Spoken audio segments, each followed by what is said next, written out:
పాకిస్తాన్కి తెహ్రీక్ ఈ తాలిబాన్ పాకిస్తాన్ చుక్కలు చూపించింది. పాకిస్తాన్ సైన్యాన్ని లేపేసింది. 19 మంది పాకిస్తాన్ సైనికులు ఖతమైనటువంటి సంఘటన. పాకిస్తాన్ లో తాలిబాన్లు జరిపిన కాల్పులో 19 మంది పాక్ సైనికులు మరణించారు, మరో 9 గాయపడ్డారు.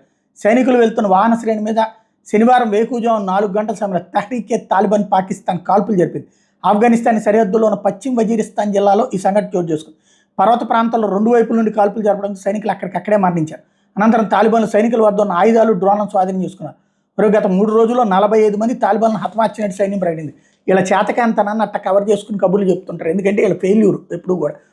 తాలిబాన్ ఆ ప్రాంతంలోకి బై ఫ్లైట్లు ఫ్లైట్లు అక్కడ దిగవు, హెలికాప్టర్ల ద్వారా వెళ్ళాలి. హెలికాప్టర్ల ద్వారా వెళ్తుంటే హెలికాప్టర్ని బెల్చేశారు ఆ మధ్యన. దాంతో బై రోడ్డు వెళ్ళాలి. బై రోడ్డు వెళ్తుంటే అటు బెలూచోళ్ళు లేపేస్తున్నారు, ఇటు తాలిబాన్లు లేపేస్తున్నారు.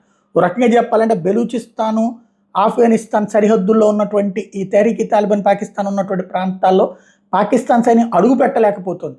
దాంతో భారీ ఎత్తున బలగాలను పంపిస్తున్నారు. వెళ్ళినప్పుడల్లా వాళ్ళు లేపేస్తున్నారు. పాకిస్తాన్కి సొంత దేశంలో చుక్కలు కనబడుతున్నాయి.